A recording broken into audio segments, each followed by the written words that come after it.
Hello student, तो कैसे आप सब। स्वागत है आप सबका वीएम साइंस एकेडमी का यूट्यूब चैनल पर। और आज के क्लास में हम बात करने वाले वही अपना जो स्टार्ट किए थे पीसी सीरीज। जी हाँ, बहुत दिनों के बाद मैं पीसी सीरीज को लेकर आया हूँ, कुछ काम में बिजी हो गया था, तो फिर से आपका उसी लय में उसी अंदाज में स्टार्ट होता है क्लास 11th का फिजिक्स केमिस्ट्री का क्लास, जिसका हमने एक नाम दिया था पीसी सीरीज, जिसका कुछ वीडियो आपको प्रोवाइड कराए गए हैं। यदि आप नहीं देखे होंगे तो देख लेंगे। तो उसी पीसी सीरीज को लेकर के मैं फिर आ गया हूं। तो पीसी सीरीज में आज फिजिक्स का चैप्टर क्लास 11th के लिए यूनिट एंड डायमेंशन का एक नेक्स्ट क्लास लेने जा रहा हूं, जिसमें आज हम बताएंगे कि कैसे किसी भी फॉर्मूला का डायमेंशन लिखा जाता है, डायमेंशन से फॉर्मूला को चेक कैसे किया जाता है और डायमेंशन से फॉर्मूला बनाया कैसे जाता है। तो आज का क्लास में तीन चीज आपका क्लियर होने वाला है। पहला, किसी भी फिजिकल क्वांटिटी का डायमेंशन कैसे लिखेंगे। सेकंड, कि यदि कोई फिजिकल क्वांटिटी का फॉर्मूला दिया हुआ है तो चेक कैसे करेंगे कि वो फॉर्मूला सही है या गलत है। और तीसरा, अगर आपको कुछ फिजिकल क्वांटिटी दिए हुए हैं और उससे आपको फॉर्मूले बनाना है तो फिजिकल क्वांटिटी का फॉर्मूला बनाने के लिए आप डायमेंशन का यूज कर सकते हैं। तो चलिए क्लास स्टार्ट करने से पहले माई सेल्फ मुन्ना कुमार और ये आपका वही खूबसूरत सा छोटा सा क्यूट सा YouTube channel VM science academy. तो चैनल को लाइक करें, शेयर करें, सब्सक्राइब करें और क्लास मजे से करें। चलिए, तो आज का क्लास आपका स्टार्ट होता है, बिल्कुल डिपेंड करता है क्लास 11th के डायमेंशन पर, और इस क्लास का नाम है पीसी सीरीज। इसमें आपको सिर्फ और सिर्फ फिजिक्स और केमिस्ट्री का क्लासेस दिए जाते हैं। तो पीसी सीरीज में चलिए स्टार्ट करते हैं आज फिजिक्स का क्लास, यूनिट एंड डायमेंशन में डायमेंशन एनालिसिस नाम ही है इसका। आज हम लोग पूरा डायमेंशन का एनालिसिस करने वाले हैं। डायमेंशन एनालिसिस, पूरा डायमेंशन का चीर फाड़ करने वाले हैं। पूरा डायमेंशन का आज चीर फाड़ करने वाले हैं। चलिए, तो कुछ क्वेश्चन कराने वाले हैं हम इस पर, क्योंकि आपको डायमेंशन लिखने के लिए हम पिछले वीडियो में बताए थे यदि आपको डायमेंशन लिखने नहीं आता है तो मेरा पीछे वाला लेक्चर देखेंगे, उसमें आपको डायमेंशन लिखने आ जाएगा। डायमेंशन लिखने के लिए 7 आपको फंडामेंटल डायमेंशन दिए गए थे।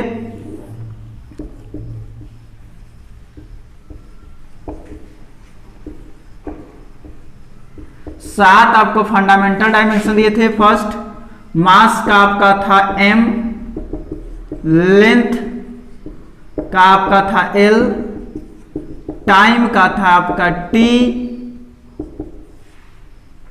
उसके बाद टेम्परेचर,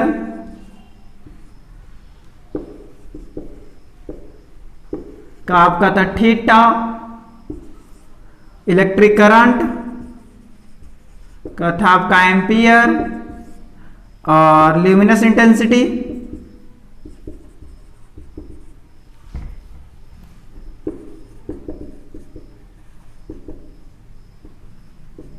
इसका था आपका कैंडेला, और अमाउंट ऑफ मैटर या मैग्नीट्यूड ऑफ मैटर।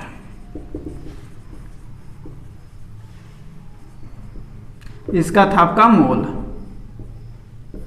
तो ये 7 आपका फंडामेंटल डायमेंशंस दिए गए थे, और इसी डायमेंशन को यूज करके किसी भी फिजिकल क्वांटिटी फॉर्मूला का डायमेंशन लिख सकते हैं। साथ में आज हम आपको बताएं कि आज 3 चीज का क्लास चलेगा। आज का जो क्लास है डायमेंशनल एनालिसिस में हम 3 क्लास करने वाले हैं। 3 चीज के बारे में हम लोग स्टडी करने वाले हैं आज। तो आज के क्लास में सबसे पहले पढ़ेंगे कि डायमेंशन कैसे लिखा जाता है। सेकेंड, चेक, किसी भी फॉर्मूला को चेक करेंगे बाय डायमेंशन। और थर्ड, फॉर्मूला बनाएंगे, फॉर्मूला बनाया कैसे जाता है। पहले किसी भी फिजिकल क्वांटिटी का डायमेंशन कैसे लिखा जाता है, उसके बाद चेक करेंगे कि जो डायमेंशन लिखे हैं वो सही है कि गलत है। और थर्ड नंबर, अगर मान लीजिए हमारे पास बहुत सारा फिजिकल क्वांटिटी दिया हुआ है तो उसे फॉर्मूला कैसे बनाएंगे, आखिर इतने सारे फॉर्मूले बनते कैसे हैं, तो सारा चीज आज देखने वाले हैं। तो सबसे पहले डायमेंशन लिखने के लिए पहले भी बहुत बताए थे और आज भी वही थोड़ा रिवाइज हो जाएगा। तो सबसे पहले हम एक क्वेश्चन लगाते हैं और ये सब सारा चीज समझेंगे बाई क्वेश्चन, सारा चीज समझेंगे by question, question by question समझेंगे, क्योंकि क्वेश्चन से समझने का मजा ही कुछ और होता है। तो चलिए स्टार्ट करते हैं। क्वेश्चन लगा आपसे के पास, सबसे फर्स्ट क्वेश्चन है कि find the dimension of thermal conductivity K. Question है find the dimension of thermal conductivity K, where एक फॉर्मूला दिया हुआ है कि Q equal to K into A theta 2 minus theta 1 upon D into T. यही आपका सर फॉर्मूला है और इसमें आपको ये थर्मल कंडक्टिविटी के है, इसका डायमेंशन बताना है। तो कोई बात नहीं, सबसे पहले देख लेंगे कौन सा फिजिकल क्वांटिटीज में यूज हुआ है। क्यू आपका क्या है बाबू, हीट है। क्यू आपका क्या है, हीट है। हीट बोले तो उष्मा, क्यू आपका हीट हो गया। उसके बाद के आपका थर्मल कंडक्टिविटी है।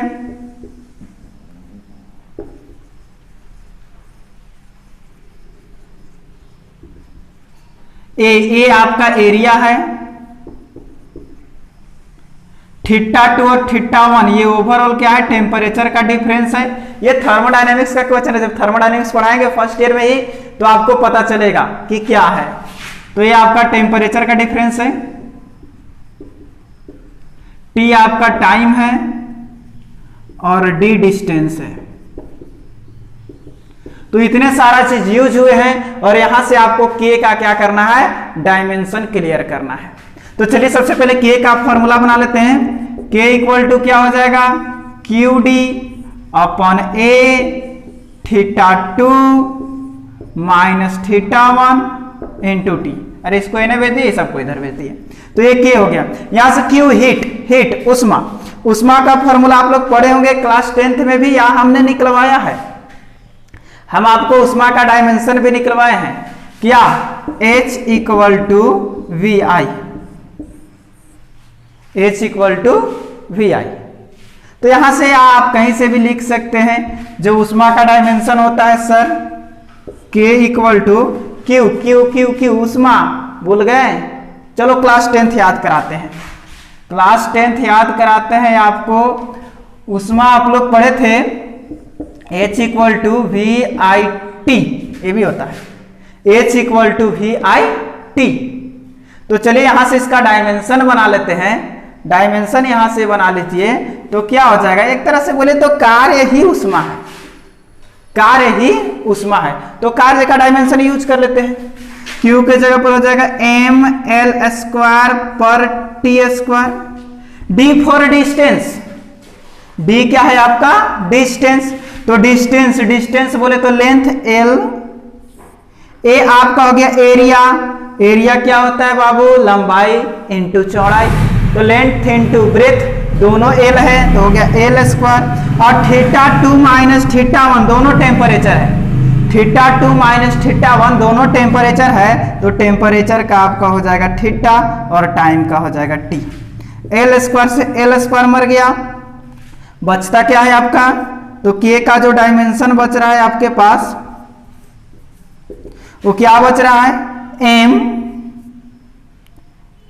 एल और एक टी, नीचे पावर 1 ऊपर जाएगा पावर -1, तो -1 -2 -3 और ये थीटा -1।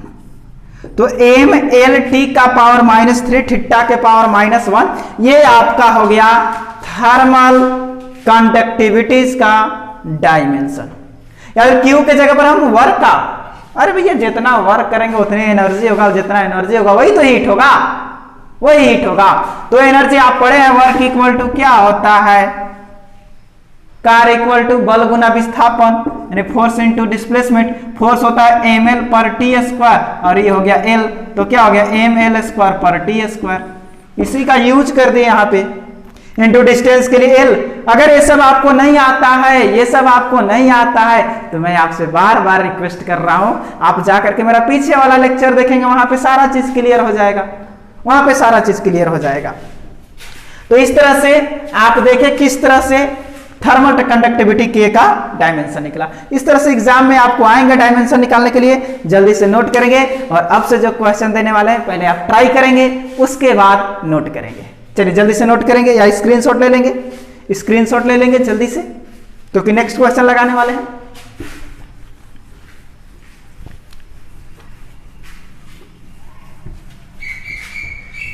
चलिए सेकेंड क्वेश्चन, क्वेश्चन नंबर 2, और क्वेश्चन नंबर 2 है कि find the dimension of surface tension. Find the dimension of surface tension. Find the dimension of surface tension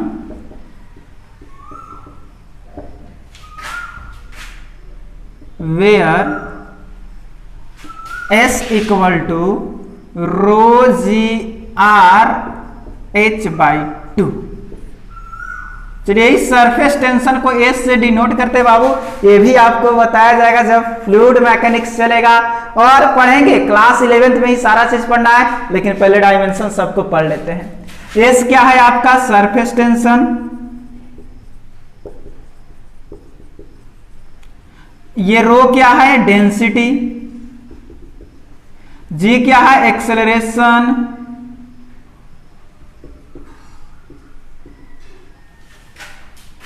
और आर क्या है आपका रेडियस, एच क्या है हाइट। अरे याद रखेंगे किसी भी कांस्टेंट टर्म का कोई भी यूनिट या डायमेंशन नहीं होता। 2 4 5 6 7 8 9 10 11 12 ये सब का कोई भी यूनिट नहीं होता, इस 2 का कोई यूनिट नहीं होगा। यानी कि हमको एस का क्या निकालना है, डायमेंशन निकालना है। तो डायमेंशन ऑफ एस क्या हो जाएगा आपका रो डेंसिटी। फॉर्मूला पढ़े होंगे बाबू, रो डेंसिटी इक्वल टू क्या होता है मास अपॉन वॉल्यूम। तो मास क्या हो गया m, वॉल्यूम क्या हो गया एल क्यूब। तो यहां पे हो गया mass by L cube into g acceleration. G acceleration A equal to पढ़े होंगे क्या होता है बाबू, तो v अपॉन टी, वेग बाई वेलोसिटी अपॉन टाइम। तो वेलोसिटी हो गया m पर l और टाइम हो गया l, तो क्या हो गया m पर l स्क्वायर। तो इसके जगह पर यूज करेंगे m by L square into R. R क्या है रेडियस, तो रेडियस बोले तो लेंथ, लेंथ के लिए l। एच क्या हाइट, हाइट बोले तो लेंथ, लेंथ के लिए l। l से l गया, l से l गया, मतलब l स्क्वायर से l स्क्वायर खत्म। और l स्क्वायर से l स्क्वायर क्या हो गया, l स्क्वायर से l स्क्वायर खत्म। तो बचा के आपके पास dimension of S equal to m square upon L cube, नीचे पावर प्लस में, ऊपर गया तो माइनस में। ये आपका सरफेस टेंशन का डायमेंशन। जल्दी से नोट करेंगे, जल्दी से नोट करेंगे, नोट करते हुए चलेंगे। इस तरह से आप किसी भी फॉर्मूले का डायमेंशन निकाल सकते हैं। कब, जब आपको ये सब पता रहेगा, तब ये फंडामेंटल 7 डायमेंशन, इसी से किसी का भी डायमेंशन निकलेगा। इसी 7 फंडामेंटल डायमेंशन से किसी भी टर्म्स का डायमेंशन आप निकाल सकते हैं बाय रूल्स, इस तरह से। तो नोट करेंगे। इसके बाद एक और हम निकालते हैं डायमेंशन, उसके बाद क्वेश्चन चेंज करेंगे।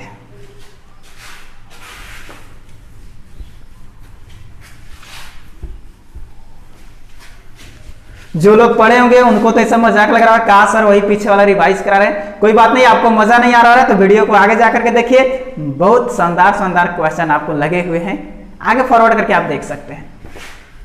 चलिए तो नेक्स्ट क्वेश्चन नंबर 3 अगर लेकर आए हम, तो क्वेश्चन नंबर 3 है कि find the dimension of potential and capacitance. Find the dimension of potential and capacitance. चलिए तो जहां फॉर्मूला दिया हुआ है E equal to V I T, और सेकेंड दिया हुआ है Q equal to C B. तो ये है आपका पोटेंशियल, ये है कैपेसिटेंस। इससे कैपेसिटेंस का निकाला, इससे पोटेंशियल का। तो सबसे पहले फर्स्ट वाला बात करें, E equal to V I T. तो V इक्वल टू क्या हो जाएगा बाबू, E बटे आई टी। E क्या है, एनर्जी। E क्या है, एनर्जी। एनर्जी का जो डायमेंशन होता है वही वर्क का डायमेंशन। जो वर्क का डायमेंशन ऑफ वेलोसिटी, वेलोसिटी का पोटेंशियल, E बोले तो एनर्जी, एनर्जी का डायमेंशन वही जो वर्क का डायमेंशन, मास मतलब m l स्क्वायर पर टी स्क्वायर। I क्या है बाबू, करंट। तो करंट का क्या है, A, और टाइम के लिए क्या हो जाएगा आपका T। अब सबको एक साथ करें तो m, सबका डायमेंशन अलग अलग लिख देते हैं। चलिए अब m l स्क्वायर, ये t पावर कुछ नहीं तो 1, ऊपर गया तो -1, तो -1 -2 -3, a पावर 1 ऊपर गया तो -1, यानी m l का पावर 2, t का पावर -3 और a का पावर -1, ये मिल गया हमें पोटेंशियल का डायमेंशन। जस्ट सेकेंड नंबर हमसे कहा था Q इक्वल टू क्या है, CV, जहां C क्या है, कैपेसिटेंस है, V पोटेंशियल है, Q क्या है, चार्ज है। तो यहां से हमें कहा जा रहा है C कैपेसिटेंस का डायमेंशन निकालने के लिए। कोई बात नहीं, चलिए स्टार्ट करते हैं। यहां से C इक्वल टू क्या हो जाएगा बाबू, C इक्वल टू हो जाएगा Q अपॉन V। तो C equal to Q, Q Q Q charge. तो आप पढ़े होंगे Q equal to I T, Q equal to I T, और Q इक्वल टू क्या होता है, आई टी। तो I वो फॉर एम्पियर और T फॉर टाइम। V का भी जस्ट निकाले हैं, m l स्क्वायर, T का पावर -3, A का पावर -1। अब सबको ऊपर लेकर चलेंगे तो क्या हो जाएगा, m के पावर -1, l के पावर -2, और T -3 था, ऊपर जाएगा तो +3 और 1 +4, A -1 ऊपर जाएगा तो +1 और A +2। ये हो गया आपका कैपेसिटेंस का डायमेंशन। तो किसी भी फिजिकल क्वांटिटी का डायमेंशन आप निकाल सकते हैं बाय दिस रूल। तो इस तरह से हमने आपको 3 क्वेश्चन करके दिखाया जिसमें डायमेंशन फाइंड करके दिखाए। आप और डायमेंशन देखना चाहते हैं कि किस तरह से डायमेंशन निकलते हैं, तो आप पीछे वाला लेक्चर देखेंगे, उसमें बहुत सारा डायमेंशन निकाला हुआ है। ओके, तो चलिए अब टाइप 2, ये तो एक तरह का था जिसमें हम लोग डायमेंशन निकालने के लिए सीखे। अब सीखेंगे कि आखिर कोई इक्वेशन दिया हुआ है, कोई फॉर्मूला दिया हुआ है, तो चेक कैसे करेंगे कि सही है कि गलत है बाय डायमेंशन। तो जल्दी से नोट करेंगे या स्क्रीनशॉट लगा लेंगे, बाद में लिखते रहेंगे। हाँ सर, बाद में ही लिखते हैं। चलिए, तो अब सेकेंड टाइप का क्वेश्चन आपको आने वाला है चेक करने वाला। अब चेक करेंगे, इसमें क्वेश्चन लगा फर्स्ट कि check the correctness of the equation, check the correctness of the given equation. और इसमें एक इक्वेशन दिया हुआ है S equal to ut plus half AT square. चलिए, यही आपका एक इक्वेशन दिया हुआ है और चेक करना है यह इक्वेशन सही है या गलत है, यह इक्वेशन सही है या गलत है। तो बाय डायमेंशनल आप किसी भी फॉर्मूले को चेक कर सकते हो कि वो गलत है या सही है, बशर्ते अंतर सिर्फ इतना है कि उसमें कोई थीटा या कोई भी exponential function, trigonometry function, logarithmic function, ये सब फंक्शन वाला फार्मूला चेक नहीं होता है। क्यों? क्योंकि ये सब का डायमेंशन कभी भी फिक्स होता ही नहीं है, कोई डायमेंशन ही नहीं होता है। अब साइन थीटा साइन 45 डिग्री का मान कितना होता है, 1/√2। तो ये तो न्यूमेरिकल वैल्यू हो गया, और न्यूमेरिकल वैल्यू का कोई भी डायमेंशन नहीं होता है। तो कहां से चेक कर पाएंगे? नहीं चेक कर पाएंगे।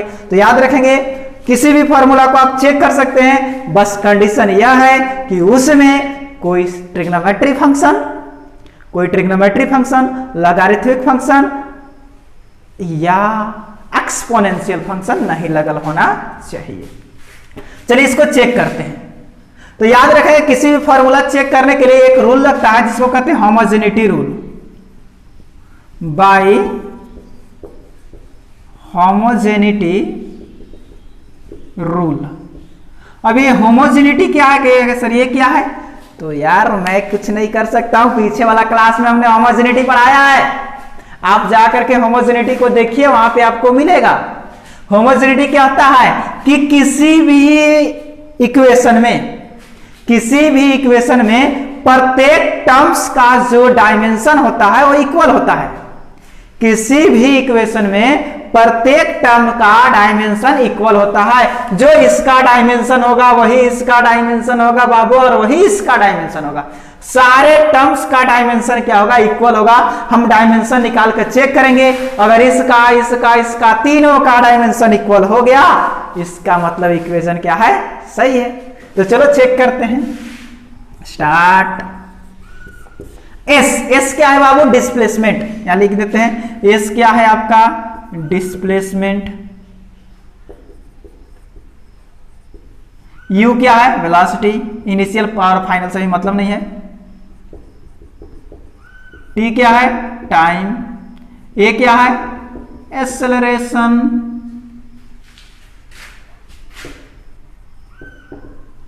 तो डिस्प्लेसमेंट का यूनिट क्या हो जाएगा, अरे डायमेंशन क्या हो जाएगा, L. Velocity v by m by L, m by T. अरे वेलोसिटी v क्या होता है बाबू, displacement upon time, displacement upon time. तो डिस्प्लेसमेंट क्या हो गया, l upon T, l by T, और t का t प्लस, इसके लिए आए। थोड़ा एक काम करेंगे, एक चीज और मैं आपको बता रहा हूं कि किसी भी टर्म्स का डायमेंशन लिखते वक्त कैपिटल ब्रैकेट का यूज करें। u का क्या होगा, m upon l upon t, और इनटू में इस t का t, प्लस 1 बाई टी, अरे 1 बाई 2। तो किसी भी अंक का, कांस्टेंट टर्म का कोई डायमेंशन नहीं होता है, तो ये डायमेंशन लेस हो गया। A acceleration l by T square, और एक्सेलरेशन क्या होता है भाई, v बाई टी, v हो गया l बाई टी, और ये नीचे t, तो क्या हो गया l बाई टी स्क्वायर, और इंटू में t के लिए टी स्क्वायर, टी स्क्वायर से T square cancel, T square से टी स्क्वायर कैंसिल। तो इसका डायमेंशन l, इसका डायमेंशन l, और इसका भी डायमेंशन l। अब कहें सर l तो 2l हो जाएगा। अरे यार होमोजेनिटी कहता है, हमको चेक करना था कि ये फर्स्ट टर्म था, ये सेकेंड टर्म था, ये थर्ड टर्म था, क्या तीनों टर्म का डायमेंशन इक्वल आया? हाँ सर, डायमेंशन तो इक्वल आ गया। इसका मतलब ये फॉर्मूला बिल्कुल क्या है, करेक्ट है। अगर किसी भी फॉर्मूले में प्रत्येक टर्म का डायमेंशन इक्वल आता है तो फॉर्मूला सही होता है, और इसे ही कहा जाता है होमोजेनिटी रूल। इसे ही कहा जाता है होमोजेनिटी रूल। इस रूल का यूज करके आप किसी भी फॉर्मूला को चेक कर सकते हैं। चलिए एक और फॉर्मूला चेक करके देखते हैं, जल्दी से नोट कर लेंगे, स्क्रीनशॉट ले लेंगे ना, काय के लिए टाइम पास करना है, अभी स्क्रीनशॉट ले लेंगे, आगे समझेंगे, है कि ना। एक ही साथ नोट बना लेंगे, हाँ नोट बनाएंगे जरूर। चलिए एक और चेक करते हैं। सेकेंड क्वेश्चन है F equal to mv square by R, mv square by R. चलो इसको चेक करना है, इसको क्या करना है, चेक करना है। F क्या है आपका फोर्स, m क्या है आपका मास, v क्या है आपका वेलोसिटी, r क्या है आपका रेडियस। तो फोर्स का डायमेंशन अब देखें, यदि हम फोर्स का डायमेंशन, तो फोर्स क्या होता है बाबू, मास इंटू एक्सेलरेशन, सबको ही जानते हैं। फोर्स क्या होता है, मास इंटू एक्सेलरेशन। मास हो गया आपका m और एक्सेलरेशन हो गया l पर टी स्क्वायर। तो यहां से फोर्स का मिल गया m l पर टी स्क्वायर। मास के लिए m, वेलोसिटी होता है l पर टी स्क्वायर, और वेलोसिटी होता है l पर टी, स्क्वायर है तो स्क्वायर, और नीचे रेडियस के लिए l। नहीं हो गया। अरे मास के लिए m, वेलोसिटी के लिए, वेलोसिटी क्या होता है आपका m और l पर t, या इसको ऐसे भी लिख सकते हैं l पर टी, ऐसे भी लिख सकते हैं। तो वेलोसिटी के लिए एल पर टी स्क्वायर था तो स्क्वायर, और रेडियस के लिए एल, यानी कि एम एल पर T square equal to M, ये क्या हो जाएगा एल स्क्वायर पर T square upon L, L से एक एल कट गया, यानी एम एल पर T square equal to M, एक ठो एल बचा पर टी स्क्वायर, देखो दोनों तरफ इक्वल आ गया, जो फर्स्ट का वही सेकेंड का, मतलब कि ये पूरी तरह से इक्वेशन क्या है, करेक्ट है। तो इस तरह से किसी भी इक्वेशन को आप चेक कर सकते हैं कि इक्वेशन सही है कि नहीं सही है, बस उसमें जितने भी टर्म्स है 1 2 3 4 5 6 7 8 जितने भी टर्म्स है सारे टर्म्स का डायमेंशन इक्वल होना चाहिए, सारे टर्म्स का, जो इसका वही इसका प्लस में कुछ रहता तो उसका भी प्लस में कुछ रहता तो उसका भी, सबका डायमेंशन इक्वल होना चाहिए। तो इस तरह से आप चेक कर सकते हैं, और इसी रूल को कहा जाता है होमोजेनिटी रूल। तो बाय होमोजेनिटी रूल से आप किसी भी इक्वेशंस को चेक कर सकते हैं। यही नहीं, साथ में इसके द्वारा कुछ और भी किया जाता है, होमोजेनिटी रूल से कुछ और भी किया जाता है। तो आइए दिखाते हैं क्या करते हैं। सबसे पहले इसका स्क्रीनशॉट या नोट कर लेंगे। ये सारा चीज हमने पीछे पढ़ाया है, लेकिन एक बार रिवाइज कराते हैं आपको सारे चीज को एक साथ। डायमेंशन हमने पढ़ाया था, होमोजेनिटी रूल हमने पढ़ाया था, फॉर्मूला बनाने के लिए हमने पढ़ाया था।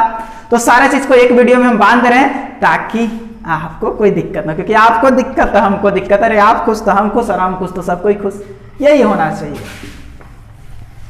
चलिए नेक्स्ट क्वेश्चन है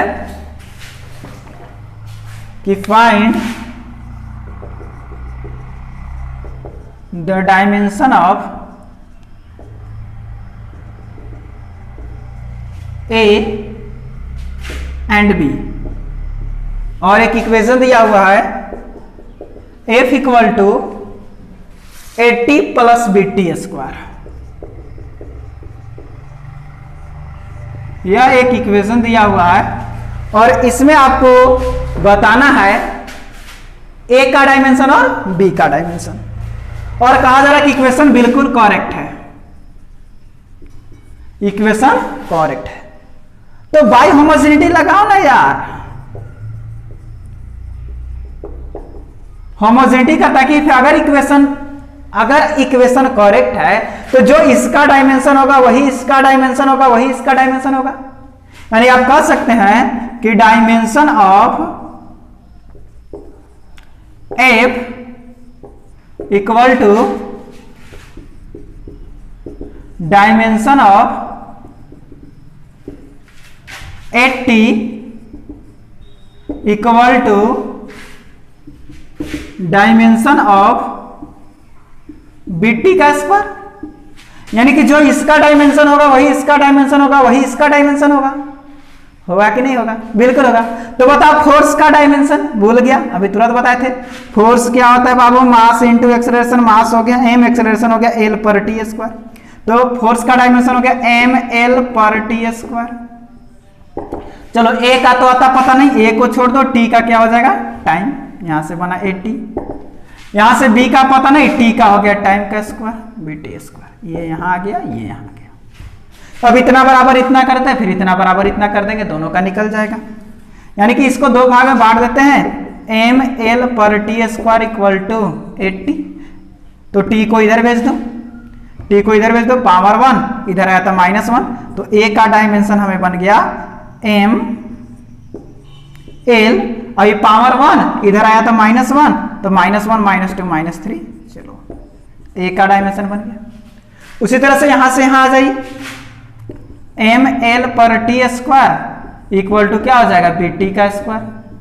इस t को इधर भेज देते हैं, तो t का पावर +2 इधर आएगा तो -2, तो इधर आया तो -2, इधर +2, इधर आया तो -2, -2 और -2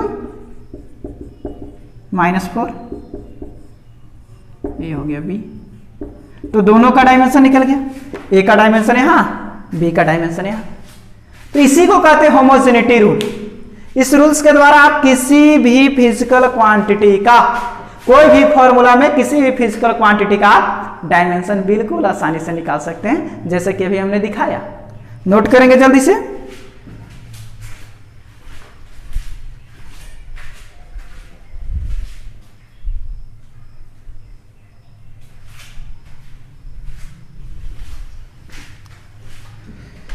चलिए नेक्स्ट आगे चलते हैं और एक और इसी तरह का फॉर्मूला लेते हैं और उसमें भी ए और बी का मान निकालते हैं। कम से कम 2 क्वेश्चन तो बनता है यार। चलिए तो एक क्वेश्चन हमने करके दिखाया, अब ये जो क्वेश्चन लगाने वाले हैं पहले आप ट्राई कर लेंगे, उसके बाद हम ट्राई करेंगे।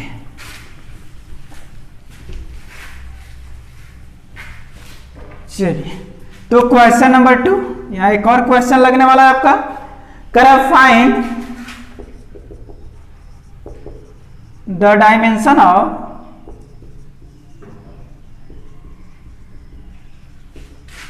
A by B वेयर, जहां एक फॉर्मूला दिया हुआ है P plus A by B square into V minus B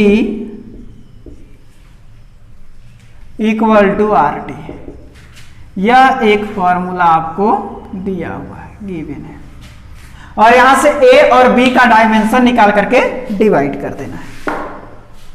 तो वही रूल स्टार्ट करेंगे, जो इसका डायमेंशन होगा वही इसका डायमेंशन होगा। या एक चीज और सब सोचो तो, अगर कोई मान लो कोई समीकरण दिया हुआ है 2x plus 5y plus 3z plus 4x plus 3y minus 5z plus 2y, इस तरह का है, तो आप क्या करते हैं, x को x के साथ जो x को x के साथ, y को y के साथ और z को z के साथ वर्क करते हैं कि नहीं करते हैं।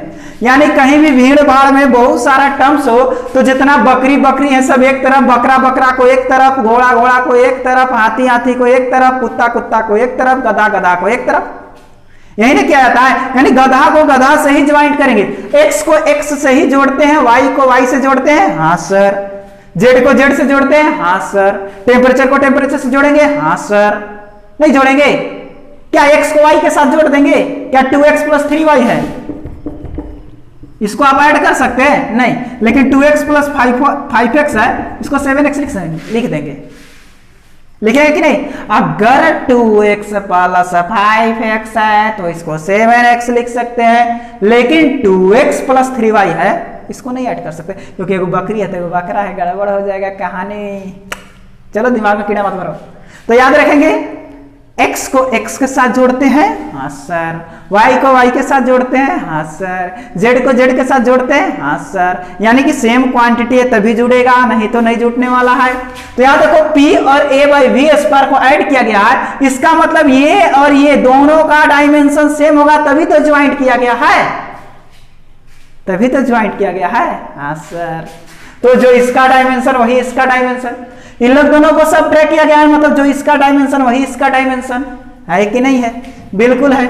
तो चलिए बाय होमोजेनिटी रूल लगाते, इसमें भी बाय होमोजेनिटी वही कहता है भैया दो टर्म्स यहां ऐड हो रहे हैं, इसका मतलब जो इसका डायमेंशन होगा वही इसका डायमेंशन होगा, यानी कि dimension of P equal to dimension of A by V square. अब P क्या है, प्रेशर, और V क्या है, वॉल्यूम। वॉल्यूम हमारे एक टीचर थे वो कहते थे वॉल्यूम, तो ये है वॉल्यूम, बात करें वॉल्यूम। तो P प्रेशर क्या होता है बाबू, फोर्स अपॉन एरिया। फोर्स का आपका डायमेंशन होता है एम एल पर टी स्क्वायर, एरिया हो गया आपका एल स्क्वायर। ए का डायमेंशन पता नहीं, वॉल्यूम का होता है एल क्यूब और स्क्वायर है तो स्क्वायर। थोड़ा सा इसको और सोल्व करें, एम एल पर T square by L square, A और ये हो जाएगा आपका एल के पावर 6, तो 2 से 2 कट गया, बचेगा एल के पावर 4, यानी कि हम 4 को इधर भेजेंगे तो यहाँ प्लस चार्ज, इसको यहां भेजेंगे ना, ये कहां आएगा, यहां आएगा, क्रॉस मल्टीप्लाई करेंगे तो m मतलब a इक्वल टू क्या हो जाएगा, L4, पहले m 4l और 2l 6 गो l और t के पावर -2। a का डायमेंशन निकल गया, यहीं पे लिख देते हैं, यानी a का डायमेंशन आपका होने वाला है m 4 ठो एल और एक एल यहाँ था, सॉरी 4 एल और एक एल यहाँ था, तो क्या वो एल होगा 5 ठो एल और टी का पावर -2, ए का डायमेंशन हो गया। अब बी का डायमेंशन निकालना है तो इस टर्म और इस टर्म को बराबर करके होमोजेनिटी का था। अरे कहीं भी जोड़ घटा हुआ है तो बकरी बकरी बकरा बकरा में हुआ होगा, अगर ये बकरी है तो ये बकरी, ये बकरा है तो ये बकरा, तबे तो सबट्रैक्ट हुआ है, हाँ है कि नहीं। तो यानी कि अगेन आप कह सकते हैं कि dimension of V equal to dimension of B। तो V का डायमेंशन L क्यू और B का B, चलो B का डायमेंशन मिल गया। और हमें क्या कह रहा था, A बाई बी निकालना, क्या था A बाई बी, तो यहां पे आ जाओ, A बाई बी का डायमेंशन निकालना है। A क्या हो गया आपके पास M, L के पावर 5, T का पावर -2 और B क्या हो गया L क्यू, 3 से 3 मर गया, तो बचा क्या आपका A बाई बी का डायमेंशन, M 3 से 3 मारा, 2 ठो L बचा, यानी ML² T के पावर -2 और यही क्या हो गया आपका आंसर। तो इस तरह से आप किसी भी फिजिकल क्वांटिटी में या कोई भी फॉर्मूला में किसी भी टर्म का डायमेंशन फाइंड कर सकते हैं। तो जल्दी से नोट करेंगे, जल्दी से नोट करेंगे, आगे भी कुछ अभी देखने वाले हैं, बहुत सारा क्वेश्चन बाकी है, बहुत सारा क्वेश्चन अभी करवाने वाले हैं।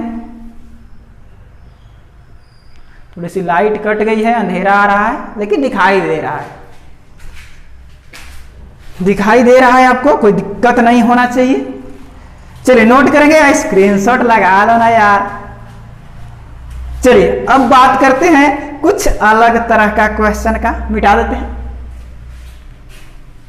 तो अभी तक हम लोगों ने क्या किया, सबसे पहले डायमेंशन निकालने के लिए सीखा, हाँ सर सीखा, उसके बाद चेक करने के लिए सीखा, हाँ सर सीखा, अगर करेक्ट है, बीच में कुछ कांस्टेंट लगे हुए A B C D कुछ भी लगा हुआ है, उसका मान निकालने के लिए सीखा। अब हम लोग जो पढ़ने वाले हैं, कुछ टर्म्स दिए हुए रहेंगे और उससे फॉर्मूला निकालना है, उससे क्या निकालना है, फॉर्मूला। तो चलिए ये थर्ड टाइप का आपका क्वेश्चन हुआ कि अगर कोई टर्म्स दिए, कुछ फिजिकल क्वांटिटी दिए हुए हैं और उससे फॉर्मूला निकालना है तो कैसे निकालेंगे, बाय डायमेंशन। चलिए स्टार्ट करते हैं। एक क्वेश्चन है कि find the formula of F, force F, where force is depend on, where force depends on mass m and acceleration a।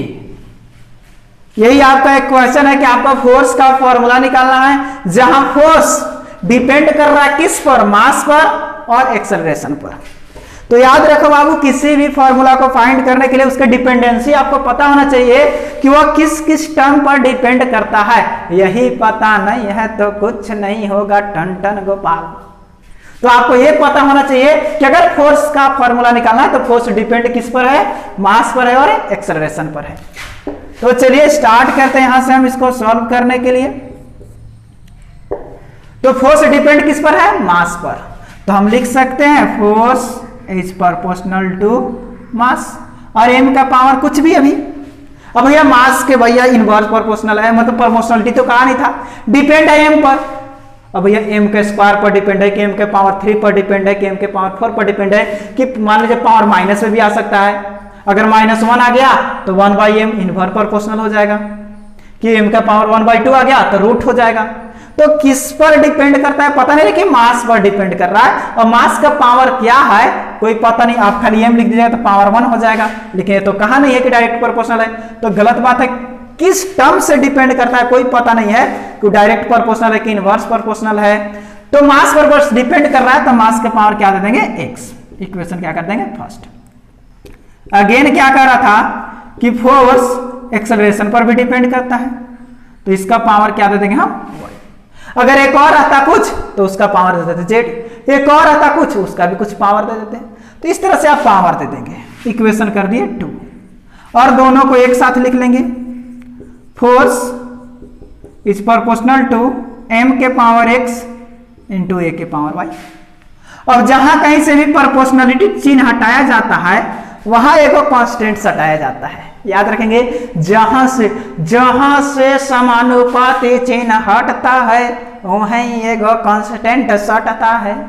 तो वो कांस्टेंट यहां हम यूज करेंगे f equal to k m के पावर x इंटू a के power y।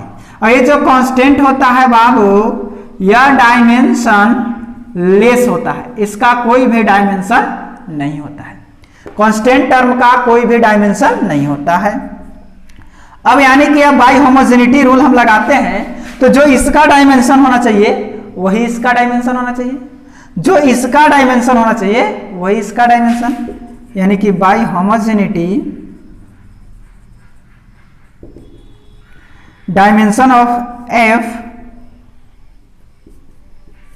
Equal to k का तो कोई काम नहीं है, k को छोड़ दीजिए, डायमेंशन ऑफ m का पावर x इंटू a का पावर y। तो फोर्स का डायमेंशन आपको पता है ml पर t स्क्वायर, m का पावर यहां हो गया x, मास है तो m पावर x। एक्सेलरेशन क्या होता है बाबू, एक्सेलरेशन क्या होता है v बाई टी, v हो गया l पर t और नीचे t यानी l पर t स्क्वायर, ये हो जाएगा आपका l पर t स्क्वायर और पावर क्या हो गया इसका y। अब सबको कंपेयर कर देंगे, m को m के साथ, l को l के साथ, t को t के साथ। एक साथ पहले लिख लेंगे, m का पावर कुछ नहीं तो 1, l का पावर कुछ नहीं तो 1, t के पावर -2, इधर m के पावर x, l के पावर y और t के पावर -2y। अब कंपेयर करेंगे m को m के साथ, नहीं m के पावर 1 इक्वल टू m के पावर x, तो हम कह सकते हैं x इक्वल टू कितना आ गया हमारा 1। अगेन l का पावर 1 इक्वल टू l का पावर y, l को l के साथ, तो y इक्वल टू भी हमारा क्या आ गया 1। अगेन t का पावर -2 इक्वल टू t के पावर -2y, तो -2y इक्वल टू हो गया -2 से -2 खत्म, y इक्वल टू भी 1। चलो x का मान 1, y का मान 1, यहां से भी y का मान 1। तो इसको उठा करके और इस फॉर्मूले में क्या करो, रख दो, यानी f प्रोपोर्शनल क्या था m के पावर x इंटू वाई के, अरे a के पावर y, और x और y दोनों 1 आ गया, यानी f प्रोपोर्शनल टू द, या डायरेक्ट यहां से f इक्वल टू जो k था ये इसमें रख दो, तो f equal to k m के पावर 1 इंटू a के पावर 1, तो f equal to k m a। बाबू यही फोर्स का फॉर्मूला है, जहां k इक्वल टू इस फोर्स के डेफिनेशन को सेटिस्फाइड करने के लिए 1 रख लिया जाता है, तो f इक्वल टू बन जाता है ma।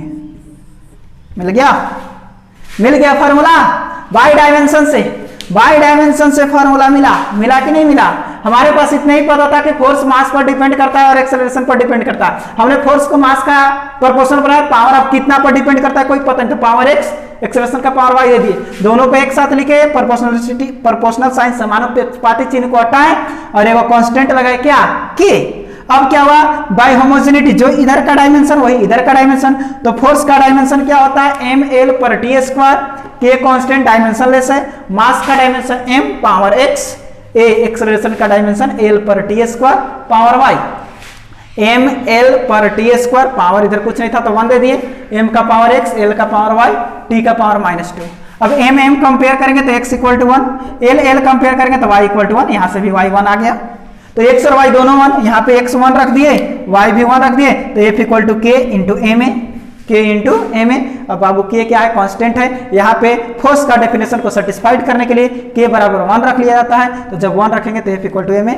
Second law of Newton, second law of motion जो न्यूटन ने दिया था, यही है फोर्स का डेफिनेशन, अरे फोर्स का फॉर्मूला।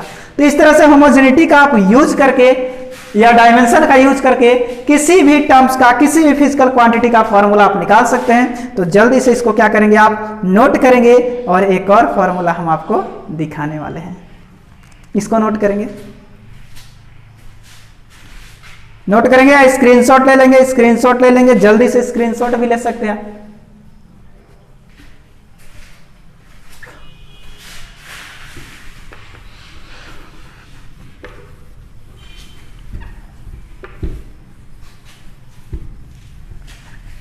चलिए नेक्स्ट क्वेश्चन है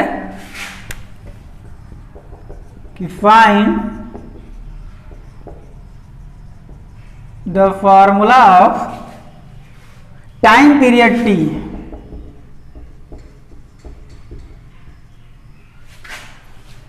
time period T where T depends on pressure P,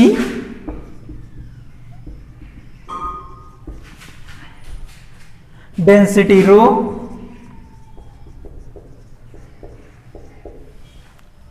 and energy E। देखिए T का आपको क्या करना है, फॉर्मूला निकालना है।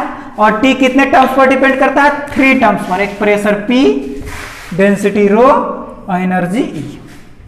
तो सॉल्व करें तो डायरेक्ट हम लिख सकते हैं T डिपेंड किस पर कर रहा है बाबू, प्रेशर P पर, तो प्रोपोर्शनल P का पावर क्या दे देंगे x इंटू रो पर, तो रो का पावर दे दिए y इंटू E पर, तो E का पावर दे दिए z। अलग अलग लिख सकते हैं, एक ही साथ लिख सकते हैं, जिस पर डिपेंड करता है प्रोपोर्शनल दे करके और power x y z a b c d जो मन कर रहा है वो आप दे सकते हैं, कोई दिक्कत नहीं है कि नहीं। अब जब T इन 3 चीज पर क्या है, प्रोपोर्शनल है, मतलब कि 3 चीज पर डिपेंड करता है, तो इस समानुपाती चिन्ह को क्या करेंगे, हटाएंगे और वो कांस्टेंट लगाएंगे।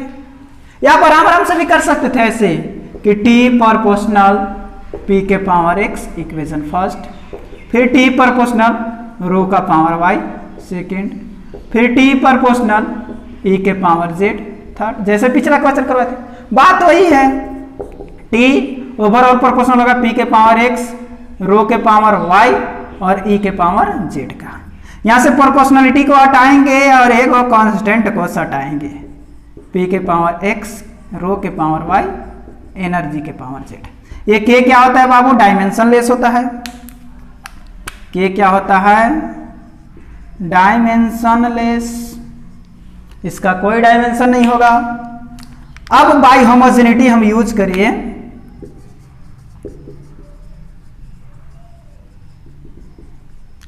तो होमोजेनिटी क्या कहता है कि जो इसका डायमेंशन होगा वही ये सबका डायमेंशन होगा, यानी कि डायमेंशन ऑफ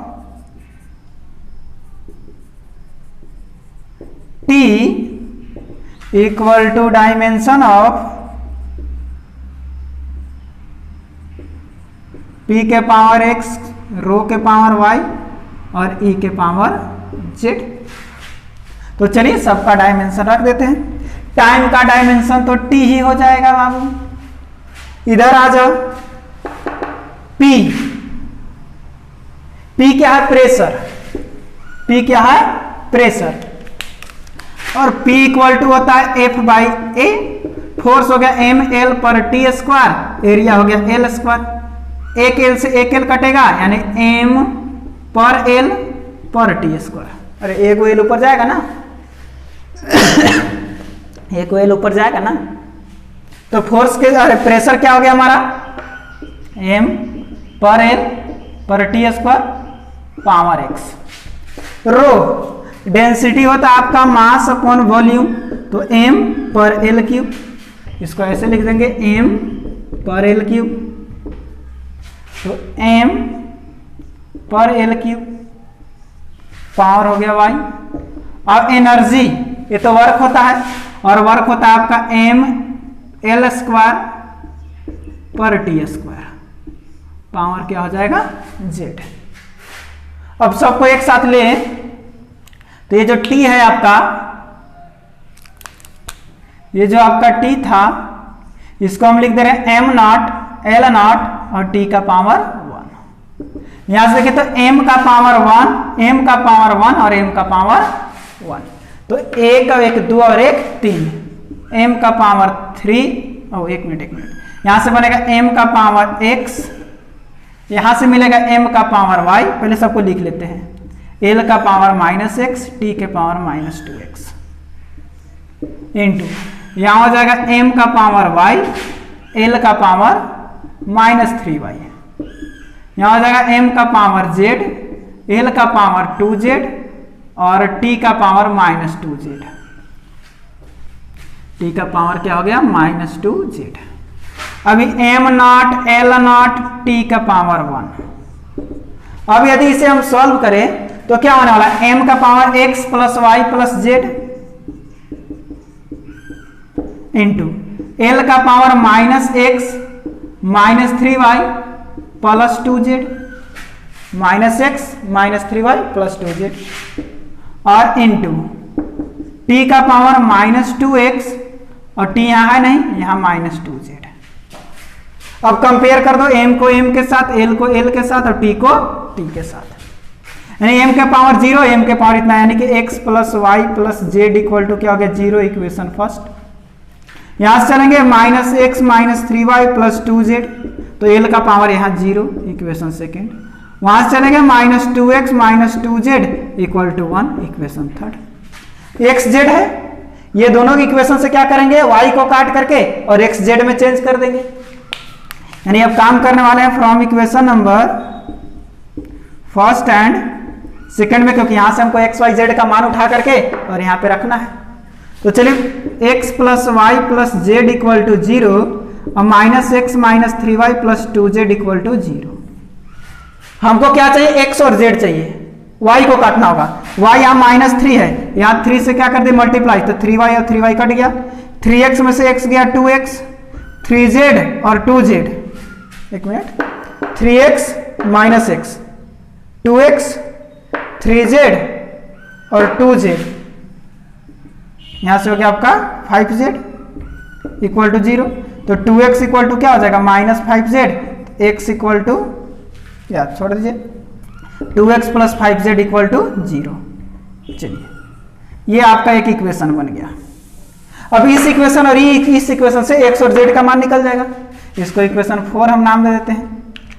अब बात करते हैं फ्रॉम इक्वेशन नंबर 3 एंड 4। 3 क्या था, -2x -2z इक्वल टू 1 और ये हो गया 2x plus 5z equal to 0। इसे ही मर गया, 5z में से 2z गया, 5z में से 2z गया तो 3z और 1 0 1, यानी z इक्वल टू 1/3। आप खुद से भी सॉल्व कर सकते हैं, हम कुछ नहीं किया, खाली ऐड कर दिए, कुछ नहीं किया। यहाँ भी क्या करिए, 3 से मल्टीप्लाई करके ऐड कर दिया, तो ये हो गया 3x में से x गया 2x, 3y और 3y कैंसल, 3z में से और 3z और 2z 5z। अब यहां से क्या किया, इसको और इसको उठा लिए, इसको और इसको उठा लिए, तो यहां से -2x और -2z इक्वल टू 1 आया था हमारे पास, तो -2x और -2z इक्वल टू 1 और ये 2x और 5z इक्वल टू 0। यहाँ से 2x और 2x कैंसिल जोड़ दिए तो 5 को z में से 2 को z गया, 3z और 1 और 0 1, z इक्वल टू 1/3। अब z का मान क्या करेंगे, z का मान उठा करके इसमें रख देंगे तो x का मान निकल जाएगा। तो फ्रॉम इक्वेशन नंबर 2 इसमें z को रख देते हैं, तो 2x प्लस 5 z के जगह पर 1/3 इक्वल टू 0, यानी क्या हो जाएगा आपका 2x इक्वल टू 5/3 उधर जाएगा -5/3, 2 को उधर भेजेंगे, x इक्वल टू -5/6, x का मान आ गया। और ये x का मान z का मान उठा करके यहां रख देंगे, y का मान मिल जाएगा। तो ये काम करते हैं, इसको मिटा देते हैं, इस टर्म को क्या करते हैं, मिटा देते हैं। यहां पे अब चलते हैं फ्रॉम इक्वेशन नंबर हम फर्स्ट में। फर्स्ट क्या था, x plus Y plus Z equal to 0, x आ गया आपका -5/6, y का पता नहीं, z आपका 5/6 है, z आपका कितना है, z 1/3, यानी y इक्वल टू, ये इधर आएगा तो प्लस, ये इधर आएगा तो माइनस, 6 3 का एलसीएम 6, 5 माइनस 3 दूनी 6, यानी 3/2 3/6 काटेंगे तो 1/2। अब x का वैल्यू आ गया, y का वैल्यू आ गया, z का वैल्यू आ गया। अब उठा करके यहाँ पे क्या करेंगे, रख देंगे।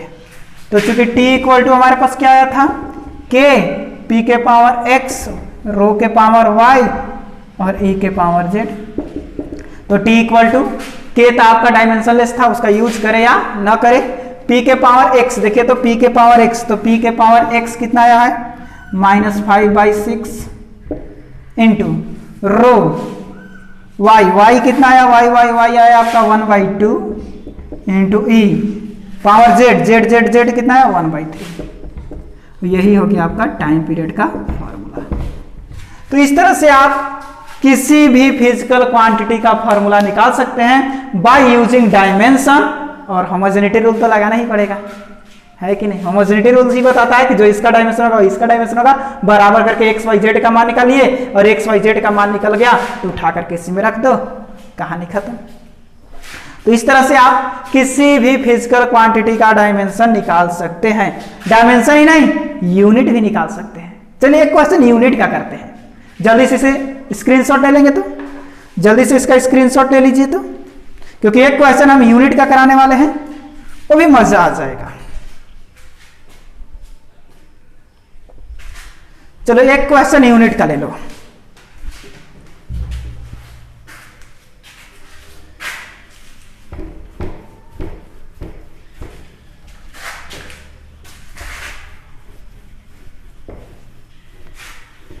और ये सारे क्वेश्चन सब IIT जी नीट वगैरह में पूछे जाते हैं बाबू। तो मैं सारा क्लियर आपको कर दे रहा हूं कि कोई दिक्कत ना हो आपको कि क्लास में या ऑनलाइन पढ़ने में क्या फर्क होता है। तो जो भी दिक्कत आती है आप कमेंट कर सकते हैं, मैं बिल्कुल आपके साथ हूं। चलिए एक और क्वेश्चन करते हैं अपने यूनिट से रिलेटेड है। एक क्वेश्चन है कि फाइंड द यूनिट ऑफ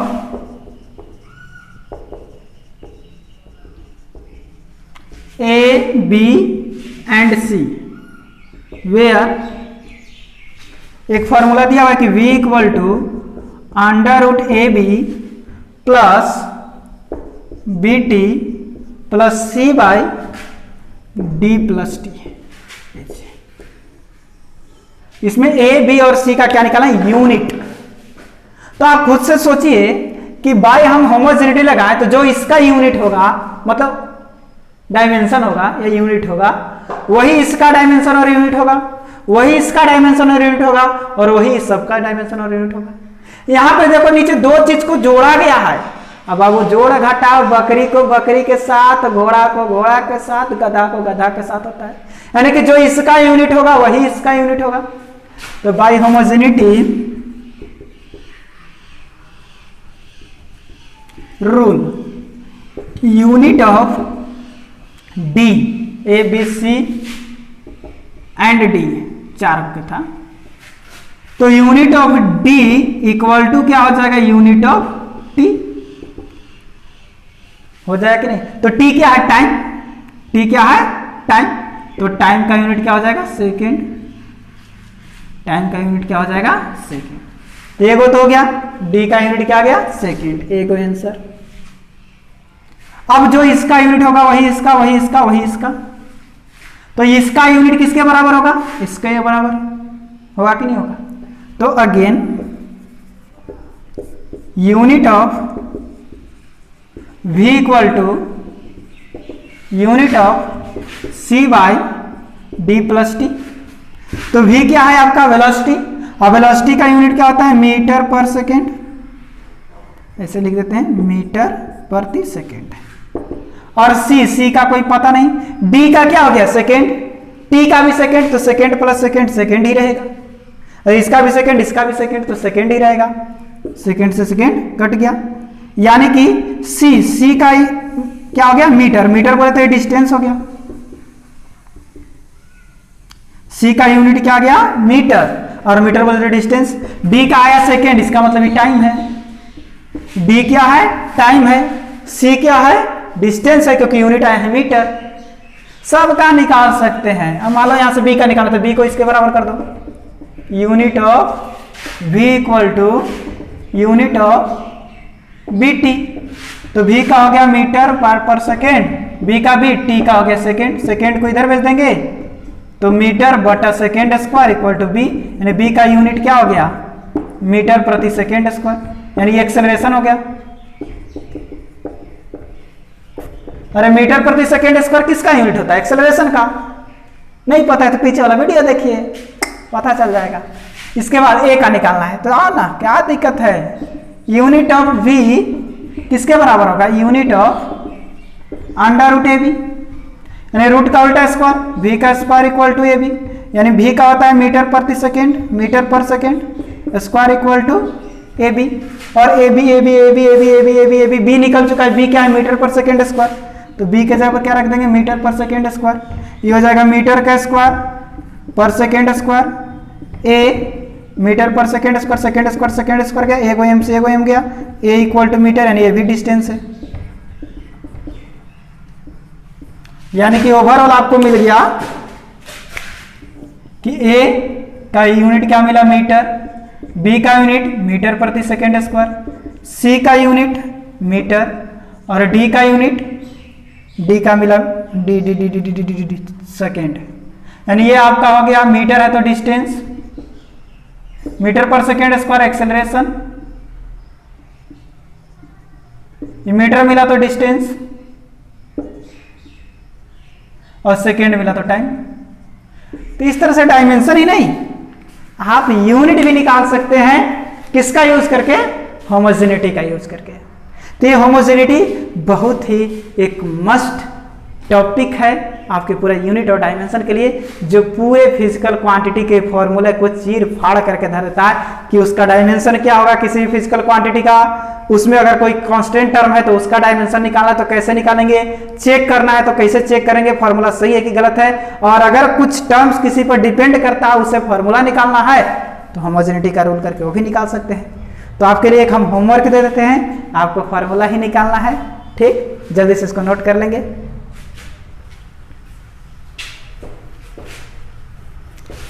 चलिए एक होमवर्क आपको लिए, क्वेश्चन है कि फाइंड द फॉर्मूला ऑफ, एक फॉर्मूला निकालना आपका एफ का, फोर्स विच डिपेंड्स ऑन, ये डिपेंड करता है velocity v, radius r and viscosity coefficient